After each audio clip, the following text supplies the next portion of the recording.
Hi everyone, let's talk about macro and micronutrients of plant. First of all, talk about nitrogen. Basically, it is considered as a macronutrient. Why macro? Because the plants require nitrogen in very high amount. So this is macronutrient. Basically what happens, the plant gets nitrogen, it absorbs nitrogen in the form of NO3, and this nitrogen, it will help in the part of meristematic tissues.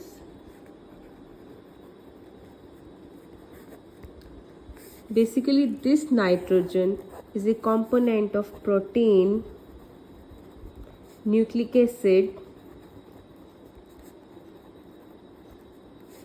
vitamins and hormones.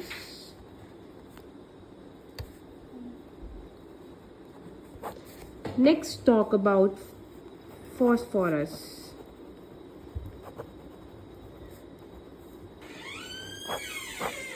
So plants absorb this phosphorus from the soil.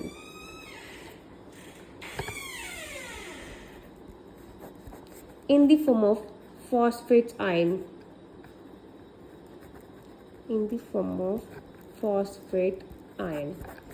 Now this phosphorus, it helps in the cell membrane.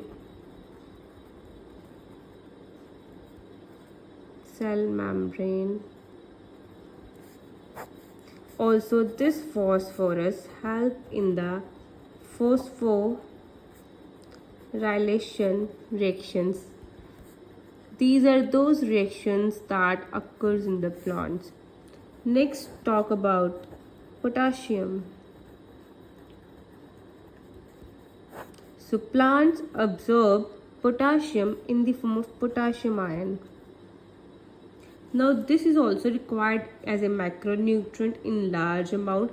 Basically potassium will help to balance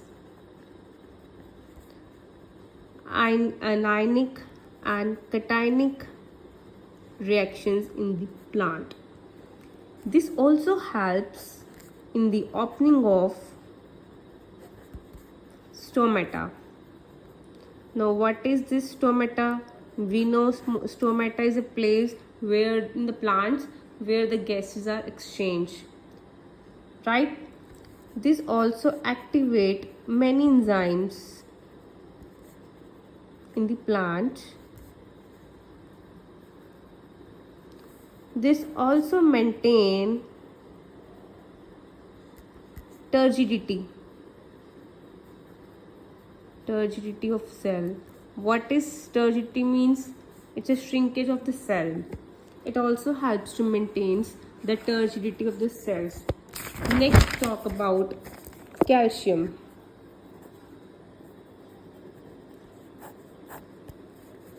So basically plant absorb this calcium from the soil, also in the form of calcium ions. This is also a type of macronutrient. Macro means required in a large amount. These are required in the meristematic tissues.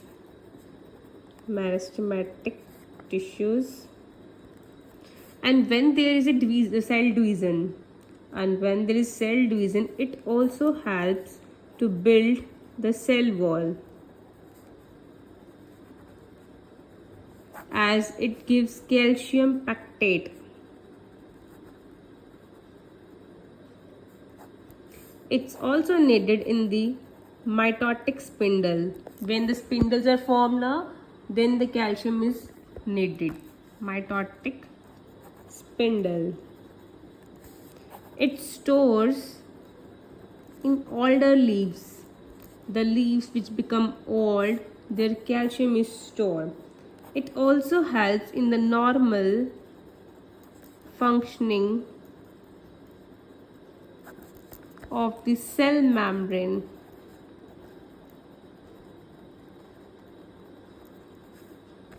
It also helps in the regulating metabolic activities.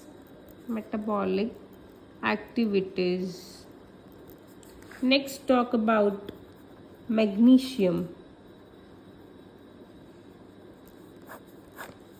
So plant absorb magnesium in the form of divalent magnesium ions, means 2. Divalent means in the form of 2. So what it will do, it will activate enzymes. Which is the enzyme? About respiration, photosynthesis,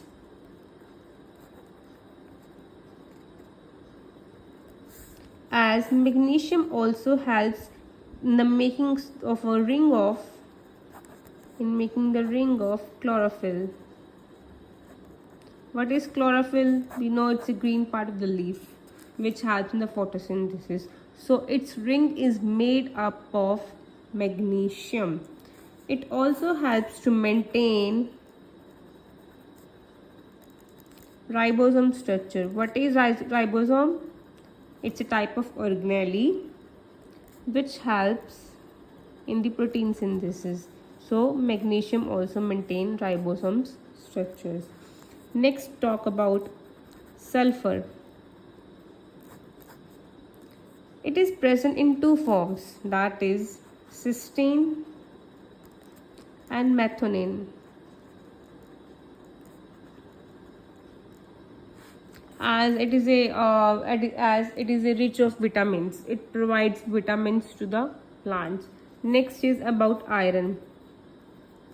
Iron is the major macronutrient because it is required by the plants in very large amount. What it will do, it helps in the transfer of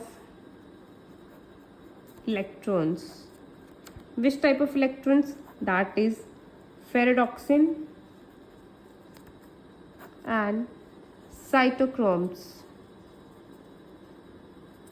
Also sulfur helps in the formation of chlorophyll, which helps in the making the ring of the chlorophyll, that is magnesium, and sulfur in the formation of chlorophyll. This is all about the macronutrients.